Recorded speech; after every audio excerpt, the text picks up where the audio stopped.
Le théorème de Rolle qu'on a vu au dernier cours, essentiellement, il va servir à prouver d'autres théorèmes, entre autres les deux théorèmes qui s'en viennent. Mais le théorème de Lagrange, celui qu'on va maintenant voir, aussi appelé théorème de la moyenne.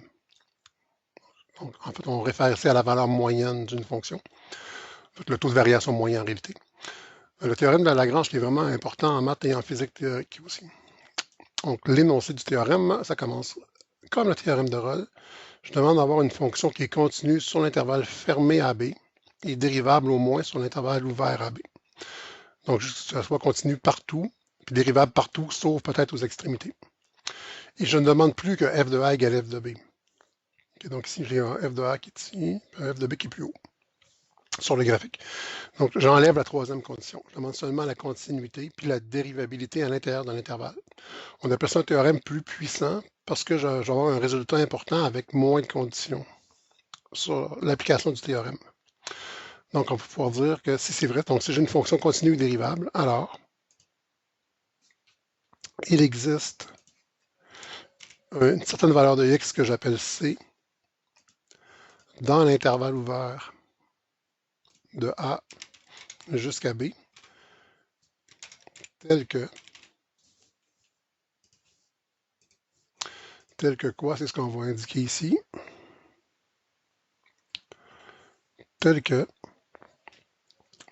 le taux de variation moyen de la fonction entre A et B, donc f de B, c'est comme y2 moins y1 sur x2 moins x1, donc f de B moins f de A sur B moins A. Donc ce que je viens d'écrire ici, c'est le taux de variation moyen de ma fonction. C'est la pente de la séquence. Je commence à f de A, je finis à f de B dans l'intervalle A à B. Ben, j'ai fait quoi? Ma croissance de ma fonction, c'est f de B moins f de A. L'intervalle, c'est de B à A. C'est la pente moyenne, c'est la pente de la séquente en f de A puis f de B. Encore la pente de la séquente entre x égale A puis x égale B. Ben moi, je dis que par le théorème, donc si ma fonction est continue et dérivable, je dis qu'il existe au moins une valeur dans l'intervalle telle que le taux de variation moyen égale le taux de variation instantanée. Puis le taux de variation instantanée, ben, c'est la dérivée. Égale f' de C. Donc encore, qu'est-ce que ça veut dire le théorème? Ça veut dire que si la fonction est continue et dérivable, il y a au moins un endroit dans l'intervalle, sans tenir compte des extrémités, des bornes, où je suis certain que la pente de la tangente égale la pente de la séquente. Donc le taux de variation instantanée égale le taux de variation moyen. Sur le graphique, on le voit là ici. Donc j'ai ma droite ici qui est ma droite 50. Puis à la valeur ici, ça serait mon premier x égale c serait ici. Puis on voit que la dérivée en ce point-là, c'est la pente de la tangente. Mais la tangente est parallèle à la séquente, donc ils ont la même pente. C'est-à-dire que la dérivée égale le taux de variation moyen. Puis dans ce cas-ci, on aurait aussi une autre valeur de c ici. Puisque ici, ma tangente est aussi parallèle à ma séquence, donc ils ont la même pente. Donc la pente de la tangente, la dérivée, vaut la pente de la séquence qui est le taux de variation moyen. Comment on va démontrer ce théorème-là? On va composer une nouvelle fonction. Donc on va se dire, ici,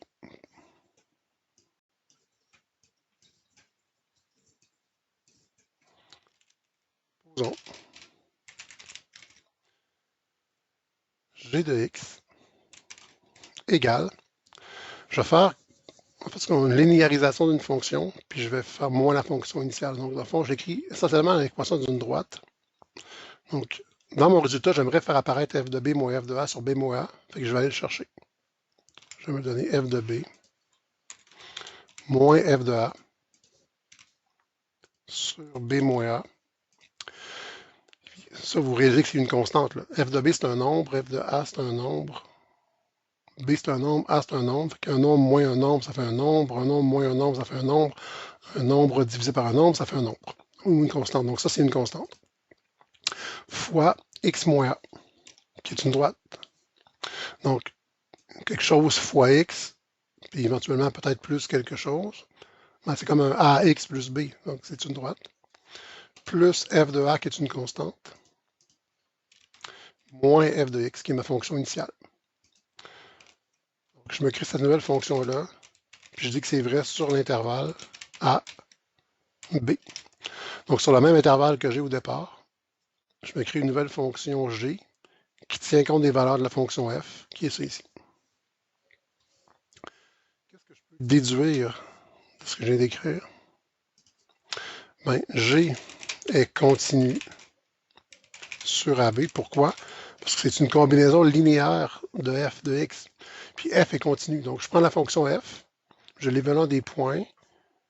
Ma fonction F est continue, j'y ajoute une constante fois une fonction qui est continue. Sur une droite, c'est continu, donc il n'y a pas de problème, G est continu. Et dérivable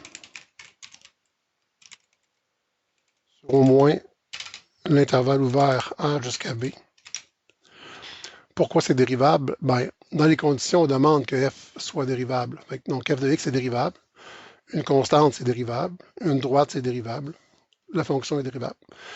Donc, ma nouvelle fonction G est continue sur AB et dérivable sur l'intervalle ouvert AB. Là, je vais aller voir si ce que même le théorème de Rolle pourrait s'appliquer. Donc, j'ai trouvé une nouvelle fonction G qui est continue et dérivable. Est-ce que J de A égale J de B? Si c'est le cas, moi, je pourrais dire que le théorème de Rolle pourrait s'appliquer à la fonction G. Donc, si je calcule G de A, ça va me donner quoi? Bien, ça, c'est une constante, donc ça va rester identique. Ça veut dire quoi, G de A? Ça veut dire que je remplace X par A dans G de X. Donc, ça ici, ça va devenir, au lieu d'être X moins A, je remplace X par A, ça va devenir A moins A. Plus F de A, c'est une constante, ça ne change pas, moins mon F de X. Bien, vu que je fais G de A et non G de X, mais je remplace X par A, ça va être A égale. Ici, ben, A moins A, ça fait 0, donc 0 fois le nombre qui est ici, ça va faire 0.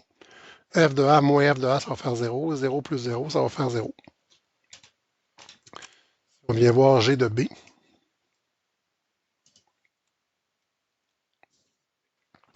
Ben, j'ai encore ma constante qui est ici qui ne bouge pas. Mon X moins A, si je remplace X par B, je vais avoir B moins A. On a plus F de A qui est une constante, donc ça, c'est pas modifié. Puis on a moins F de X. Donc lorsque je remplace X par B, devient F de moins F de B. Puis ça ici, B moins A va se simplifier avec le B moins A qui est ici.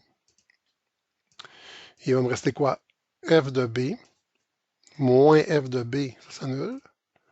Puis moins F de A plus F de A, ça s'annule. Donc ça vaut aussi 0. Ça, mais ça me permet de faire une conclusion. Ça implique que G de X, pas G de X, que G de A égale G de B.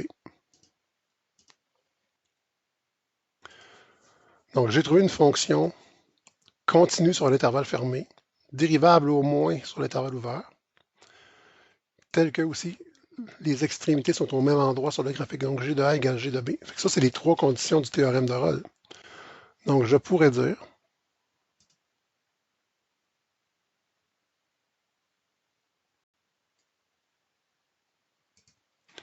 ici que ça implique par le théorème de Rolle qu'il existe une valeur C dans l'intervalle ouvert AB, telle que la dérivée de la fonction, donc G' de C, évalué en C, égale 0. C'est ce que nous dit le théorème de Rolle. Si j'ai une fonction continue sur un intervalle fermé, dérivable au moins à l'intérieur de l'intervalle, telle que les extrémités sont au même endroit, ben, il existe une valeur de C dans l'intervalle, telle que la dérivée en ce C-là vaut 0. Si j'applique ma conclusion à ma fonction G, ça veut dire que si je dérive la fonction G de X, ici, si je dérive ça, je mets égal à 0, ben, il y a une valeur, en fait, une valeur dans l'intervalle qui va faire en sorte que la dérivée va valoir 0. Donc si je viens ici, Si j'écris G', que je remplace X par C, la dérivée d'une constante fois une fonction, c'est la constante fois la dérivée de la fonction. Je devrais mettre C. La dérivée de C moins A, ça va être la dérivée de C qui est 1 moins la dérivée de A qui est 0. Donc ça devient fois 1 plus la f de A, c'est une constante. La dérivée d'une constante, c'est 0. Ça s'en va. Moins la dérivée de f de x, mais ça va être f' de x. Puis on a dit qu'on remplaçait x par c. J'ai ça ici. Donc là, j'ai la dérivée de g de c, qui est g' de c, puis je mets ça égal à 0. Tout ce qui me reste pour avoir mon théorème de Lagrange, c'est prendre la partie qui est ici, puis l'envoyer de l'autre côté de l'égalité. Et j'ai prouvé mon théorème de Lagrange. Donc, f de b moins f de a sur b moins a égale f' de c pour au moins un c dans l'intervalle ouvert AB.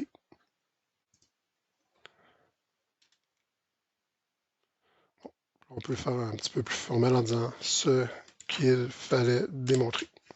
J'ai terminé ma preuve.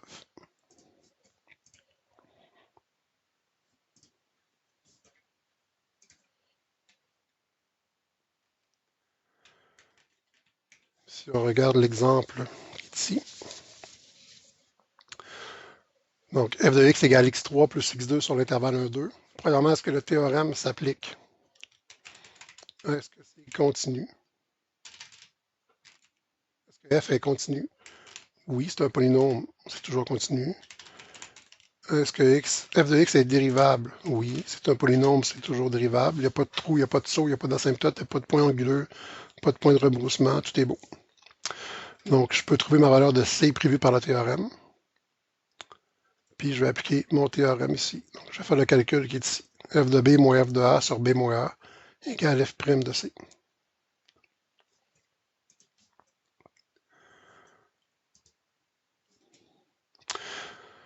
Okay. F de B, ça va être F de 2. Donc, F de 2 moins F de A moins F de 1 sur B moins A sur 2 moins 1 égale F' de C. Ouais. Si on reprend ça ici, F de 2, c'est quoi? Je remplace x par 2 dans mon équation. 2 à la 3, c'est 8. 2 à la 2, c'est 4. 8 plus 4, c'est 12. Donc, f de 2 vaut 12. F de 1, je remplace x par 1 dans ma fonction. 1 au cube, c'est 1. 1 au carré, c'est 1. 1 plus 1, c'est 2. Donc, f de 1 vaut 2. 2 moins 1, ben, ça fait 1. Je peux le laisser, c'est pas grave. Égale f' de c. Donc, si je fais la dérivée de x3 plus x2, mais en remplaçant x par c. Donc, si je dérive c3 plus c2, je vais avoir 3c carré plus 2c. Ici, ben, 12 moins 2, ça fait 10. 10 divisé par 1, ça fait 10. Je pourrais envoyer 10 de l'autre côté pour avoir une forme quadratique. J'aurais 3c carré plus 2c moins 10 égale 0. Puis on va le résoudre par la bonne vieille formule quadratique. C égale moins b qui est moins 2, plus ou moins la racine de b au carré, donc de 2 au carré, moins 4 fois a qui est 3, fois c qui est moins 10, sur 2a, donc 2 fois 3, ce qui va être égal à moins 2, plus ou moins. Si on fait le calcul à l'intérieur ici, on va obtenir 124. Puis 2 fois 3, c'est 6. Ce qui est égal environ. Est-ce qu'on va aller essayer d'aller voir est-ce que les valeurs sont toutes dans mon intervalle ou non? Parce que j'ai deux quantités possibles. Donc, si je fais moins 2 moins racine de 124 sur 6, je vais avoir moins 2,19. Mais mon intervalle, c'est entre 1 et 2. Donc, c'est à l'extérieur de l'intervalle, ce qui veut dire que je vais considérer que cette valeur-là est à rejeter. Si je fais moins 2 plus racine de 124 sur 6, je vais obtenir environ 1,52. C'est entre 1 et 2. Il n'y a pas de problème.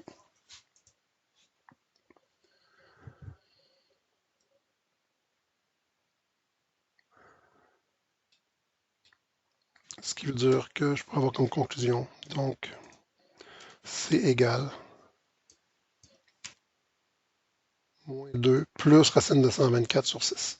Encore une fois, je ne suis pas obligé de réduire ma racine.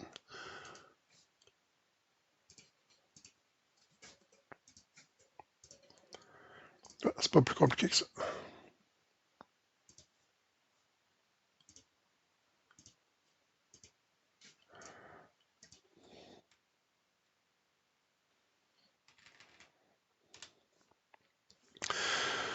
Il y a deux petits corollaires qui viennent avec le théorème de Lagrange.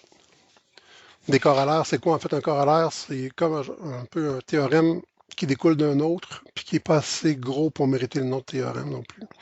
C'est un peu comme la corolle d'une fleur, donc ça vient se greffer autour là, du théorème. Le corollaire de la dérivée nulle, en fait, les deux corollaires qui sont ici, on les utilise depuis le premier cours de la session. On avait dit des choses qu'on n'avait pas justifiées. Et là, maintenant, on va pouvoir travailler en toute quiétude. Donc, le corollaire de la dérivée nulle dit quoi? Dit que si j'ai une fonction continue et dérivable, donc ce sont les conditions du théorème de Lagrange, ça dit que si la dérivée égale 0 pour toutes les valeurs de l'intervalle, alors je suis certain que la fonction est une constante. Dans le fond, c'est un peu la réciproque de ce qu'on avait vu en calcul différentiel. En calcul différentiel, on avait vu que si une fonction est une constante, alors sa dérivée vaut 0. Là, maintenant, ce qu'on voit, c'est que si la dérivée vaut 0, alors j'ai une constante. Donc, je complète le si et seulement si qu'on ne pouvait pas faire en calcul différentiel. Maintenant, on pourrait dire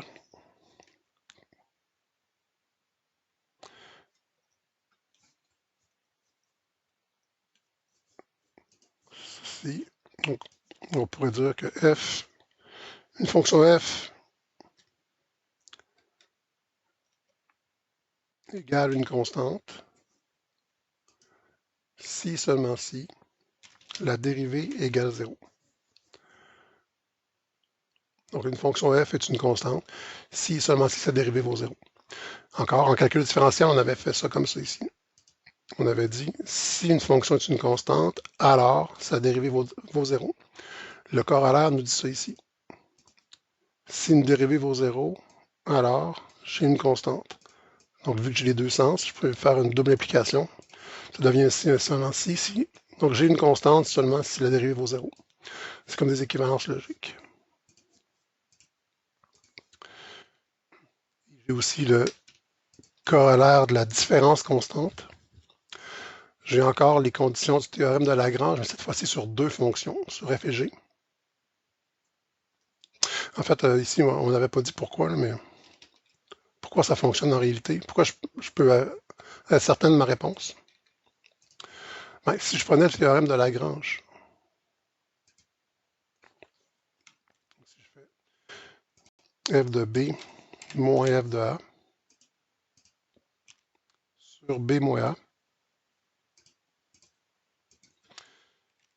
je dis que c'est toujours égal à 0 dans mon corollaire. Donc, la dérivée vaut 0 pour tous les x dans l'intervalle. Si c'est toujours égal à 0, ça veut dire que f de b est toujours égal à f de a pour tous les x dans l'intervalle. Mais si pour tous les x dans l'intervalle, l'image du deuxième égale l'image du premier, c'est que tous mes points sont à la même hauteur en y, donc j'ai une constante.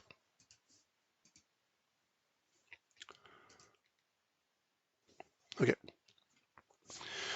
Puis, si on revient au corollaire de la différence constante, donc si les deux fonctions respectent le théorème de Lagrange, ça dit que si j'ai deux fonctions qui ont la même dérivée pour tous les nombres dans l'intervalle, ben, sur cet intervalle, les deux fonctions ne diffèrent que par une constante. Si vous vous rappelez, c'est un théorème qu'on avait émis pour les primitives. On avait dit que si on avait deux primitives, donc deux fonctions qui sont telles que lorsque je les dérive, j'obtiens les fonctions de départ, elles ne diffèrent que par une constante. C'est normal parce que maintenant, on peut dire que la dérive, mon plus c, quand je le dérive, évidemment, ça va me faire 0. Et c'est la seule façon que je puisse obtenir 0 quand je dérive. Ce qu'on a ici, c'est la partie qui est ici. Donc, si une dérivée vaut 0, c'est une constante. Et ça nous légitimait. Donc, on peut dire c'est ce qui nous permet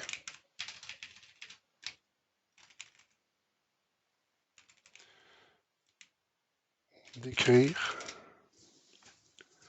que l'intégrale de f de x dx égale grand F de x plus c. Donc, ça veut dire c'est quel est l'ensemble de toutes les primitives.